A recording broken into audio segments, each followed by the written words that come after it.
Hi there, welcome back to Not Another Budget. I'm Nicole, and on this channel I'm attempting to cash budget my way out of debt, fix several years of financial misbehaviour, navigate a 6-week month, and release 31 videos, what I'm affectionately calling Budgetmas, over the course of December. This is Budgetmas 15. It would have been released on the 15th of December, but it didn't get done, and therefore I am releasing 2 videos a day and thoroughly destroying my own YouTube algorithm as a creator for this week. Yeah? Wonderful. The video I saw earlier today, thank you to those of you who have commented, and also on yesterday's video as well. And I did allude to what this one would be. And at the minute, while there are 2 videos, one's going to be an afternoon and one is going to be a later evening one. And that should just fall in line at the end of the day. If you want to watch my videos, you know where to find me.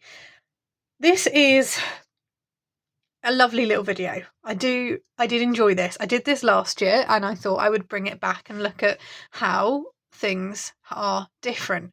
Now, when we budget, when I budget, when you budget, you're looking at the realities of your situation and dealing with upcoming immediate plans, long-term plans which you think you know you can accommodate or know that you have to accommodate.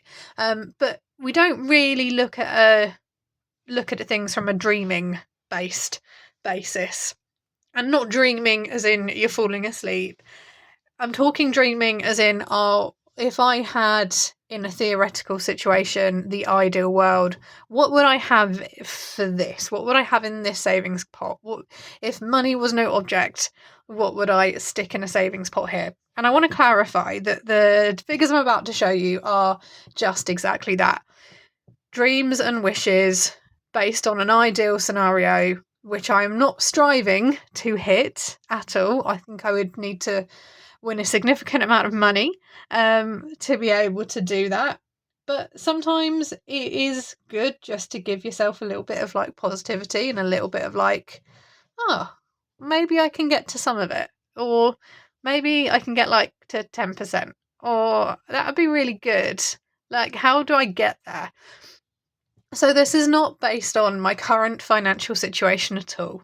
And if you watch this and finish this video thinking that, she's living in a dream world, blah, blah, blah, grow up, go back to my introduction right here. This is an ideal scenario on an ideal world, not based on my current reality or any reality that I can envisage happening soon. This is just a little bit of fun. And I do also encourage you, if you're watching this, to go ahead and do your own and let me know in the comments, what would you have? And if you want me to do actually a monthly one, what would an ideal month's income look like for me if I were able to put all of the things in the different categories that I wanted? Then I'm absolutely happy to go ahead and do that. Like I said, this is imaginary. It's a little bit of fun as we approach halfway through Budgetmas. Now I'm going to take you back to last year. So I think I did one like this last year. So we're going to quickly whiz through it and I'm going to show you the difference. So this time last year, I had my ideal savings pots, and it was 1 year ahead was £40,000. All of this will be in pounds because I'm from the UK, obviously. Emergency fund was 17,500. My cat was 10,000. Renovations, I don't know what I was renovating, but apparently I wanted a renovation fund of 20,000. A new car of 12. Replacements, I'm assuming that's for things that break, or technology maybe, of 500.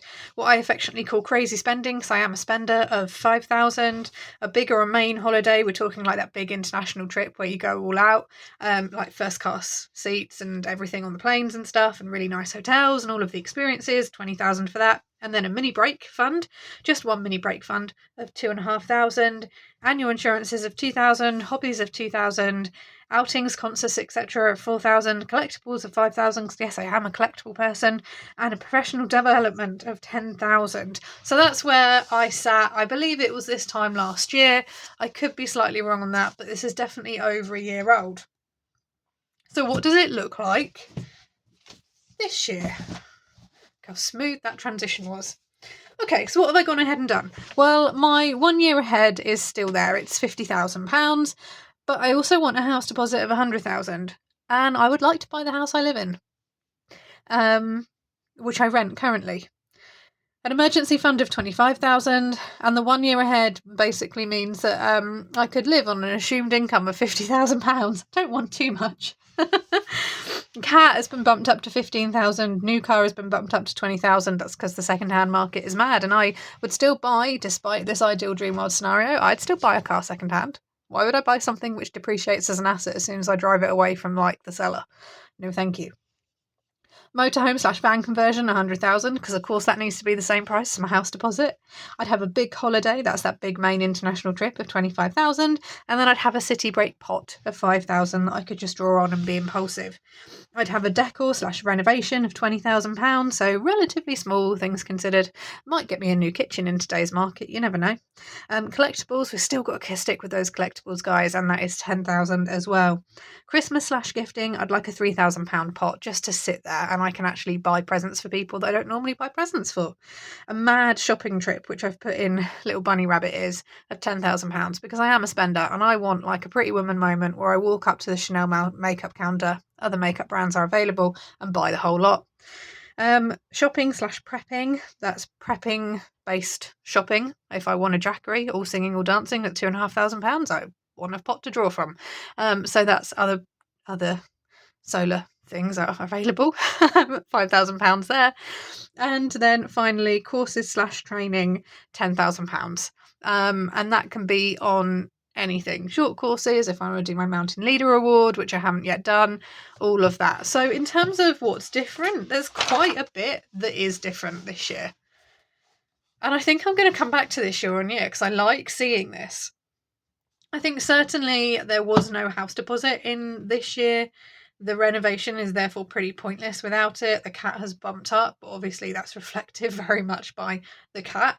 And I would say that me wanting the house deposit, it's going to be quite a way off for me. I can't see it happening in the next 5 years, but I know I'm going to get to the point where I want to own the thing that I'm paying the largest budget category a month for.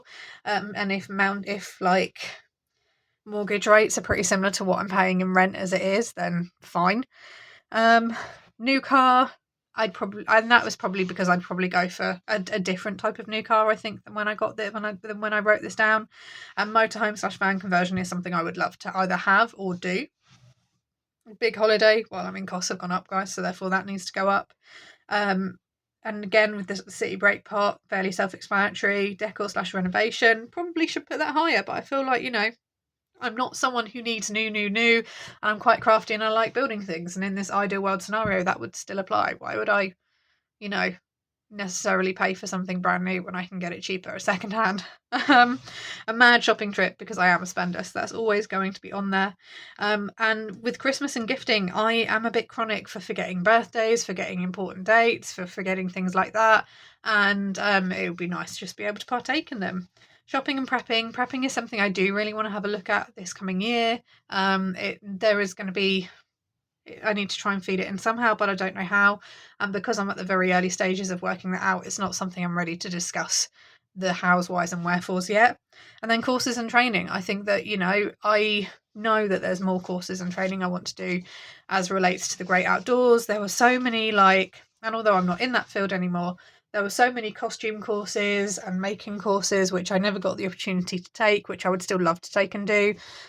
Same for photography and any other thing which indulges my hobbies. So that has been my little ideal world. What would I have if money was no object in savings?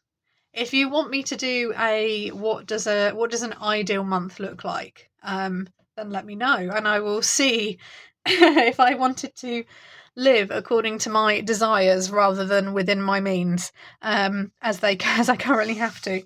What I would do, what I would need to bring in a month to make that happen in an ideal world scenario, then let me know down in the comments and I'll go ahead and do it. And also let me know what you would have in your ideal savings pots. The rules of this is there are no rules. If it relates to your current life, fantastic. If it doesn't relate to your current life, not a problem at all. I am going to love you and leave you. Thank you so much for watching, and I will see you all for your next 2 videos tomorrow. Have a fantastic budgeting week wherever you are in the world. Bye-bye for now.